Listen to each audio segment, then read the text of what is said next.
Hola, ¿qué tal? Bienvenido a nuestro canal. Este es el primero de un conjunto de videos donde mostraremos una variedad de sistemas que es posible implementar utilizando un procesador digital de señales o DSP. Algunas de las áreas involucradas en estos desarrollos son procesamiento digital de señales en general, comunicaciones, control, biomédica, entre otras. En este video mostraremos la implementación de un sistema de procesamiento digital de señales utilizando la tarjeta de aprendizaje de ONIC, la TADSP28335. Los tópicos que abordaremos brevemente serán, a manera de introducción, el esquema general de procesamiento digital de señales y la construcción del sistema utilizando la TADSP28335. Posteriormente, la implementación práctica, mostrando los tópicos de muestreo, frecuencia de Nyquist, efectos no ideales que se presentan en un desarrollo práctico, aliasing y un filtro pasabajas. El esquema básico de este sistema consiste en un primer bloque de adquisición de datos por medio de un convertidor analógico digital, un segundo bloque que corresponde en sí al procesador que aplica el algoritmo de procesamiento y finalmente un bloque que entrega la señal en formato analógico utilizando un convertidor digital a analógico. Para implementar esto nos basaremos en los siguientes bloques. En color verde se muestra el CPU del procesador TMS320F28335 de Texas Instruments. Los bloques azules corresponden a sus dispositivos periféricos y los mostrados en color rojo son los agregados por la tarjeta de aprendizaje. Todos ellos son nuestras piezas del rompecabezas para armar nuestro sistema, el cual construiremos de la siguiente manera.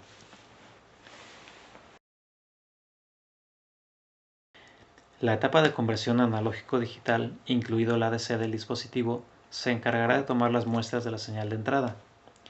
El DMA, que es un bloque que mueve grupos de datos entre los periféricos y la memoria, pasará la información adquirida a la memoria RAM de nuestro dispositivo. Allí, directamente, el CPU aplicará el algoritmo de procesamiento deseado, dejando de nuevo el resultado de la operación en una sección diferente de la memoria RAM.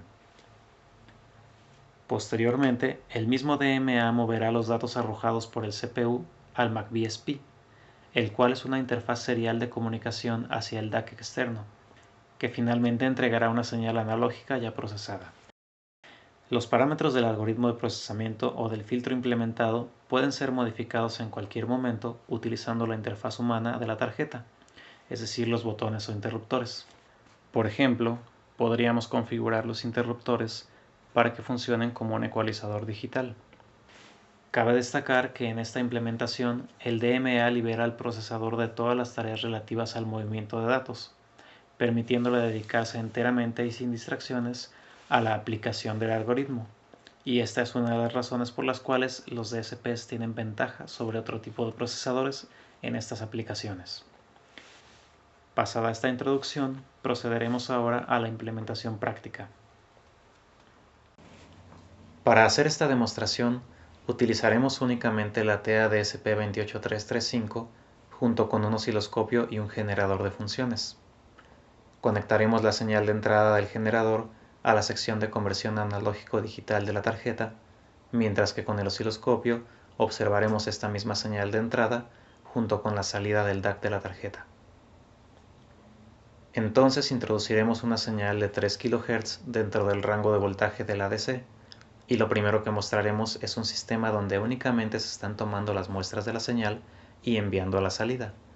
Por lo tanto, la señal que tenemos a la entrada del ADC en la parte superior del osciloscopio es la misma que se muestra en la salida del DAC en la parte inferior del osciloscopio.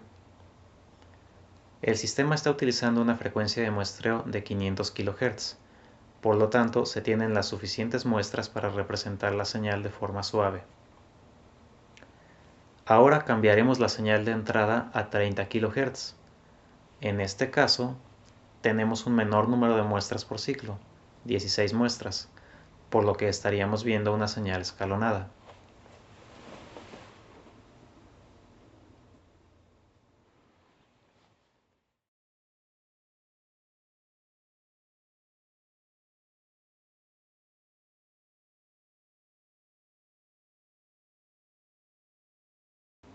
Regresando a la señal de 3 kHz, ahora introduciendo una señal cuadrada, mostramos el efecto de la latencia debido al tiempo que le toma al sistema tomar los datos, procesarlos y entregarlos a la salida.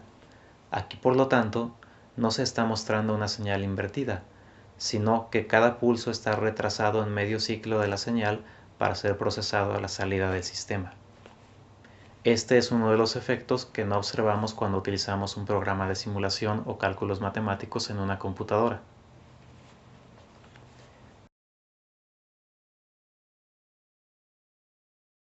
Pasaremos ahora a introducir una señal con la frecuencia de Nyquist, la cual es la frecuencia límite que podemos muestrear y equivale a la mitad de la frecuencia de muestreo, que es 500 kHz. Por lo tanto, la señal será de 250 kHz. La teoría nos dice que entonces debemos obtener una señal solamente con 2 muestras por ciclo, y veremos seguramente una muestra en alto y otra muestra en bajo a partir de la señal sinusoidal de entrada.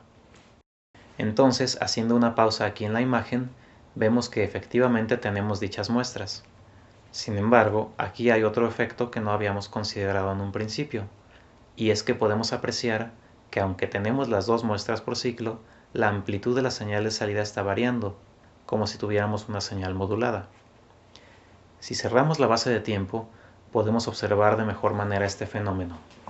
Esto es debido a la diferencia en la base de tiempo entre el oscilador del generador que estamos utilizando y el oscilador de la tarjeta de aprendizaje, pues aunque tengan cierta precisión, no son ideales, y esto concluye en que hay una muy pequeña variación en el tiempo de muestreo que al irse desplazando provoca tomar las muestras en instantes diferentes de manera consecutiva y observamos entonces este fenómeno, que de igual manera no veremos en nuestros programas de simulación, a menos por supuesto que configuremos el programa para que así lo haga. Ahora pasaremos a mostrar otro fenómeno interesante, el llamado alias de una señal. La teoría predice que si se toman muestras de una señal sinusoidal de frecuencia igual a fs más f1, donde fs es la frecuencia de muestreo y f1 es menor que la mitad de la frecuencia de muestreo, entonces se producen las mismas muestras que las tomadas de una señal con frecuencia f1. Y la señal con frecuencia fs más f1 es un alias de la señal con frecuencia f1. Y también se afirma que no es posible recuperar la señal original si tomamos muestras de una señal sinusoidal con mayor frecuencia que la mitad de la frecuencia de muestreo. Veamos ahora. Colocaremos a la entrada una onda sinusoidal de 510 kHz, la cual se presenta en la parte superior del osciloscopio y de la que se toman muestras a 500 kHz. De la parte inferior del osciloscopio observamos que efectivamente no podemos recuperar la señal original.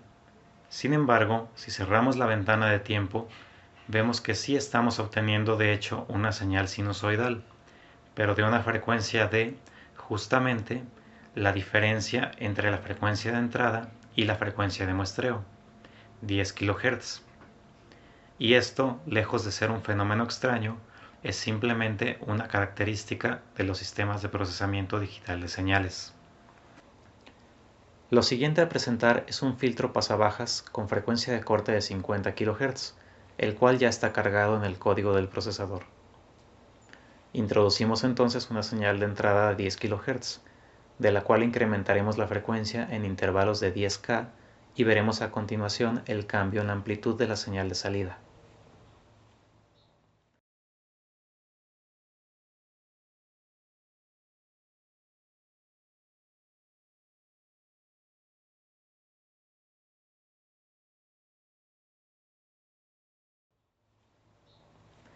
Este filtro puede habilitarse y deshabilitarse con un solo interruptor, de tal manera que si por ejemplo asignáramos un rango de frecuencias distinto a diferentes interruptores, podríamos tener un igualador o un ecualizador digital sencillo.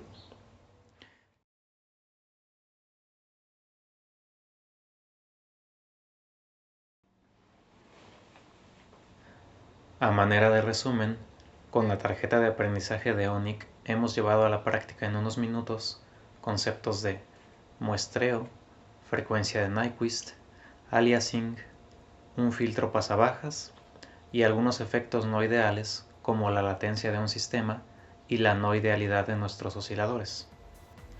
Y bueno, pues esto ha sido todo. Gracias por habernos acompañado en este video. Si tienes alguna pregunta o comentario, háznoslo llegar por medio de nuestra página de internet o redes sociales.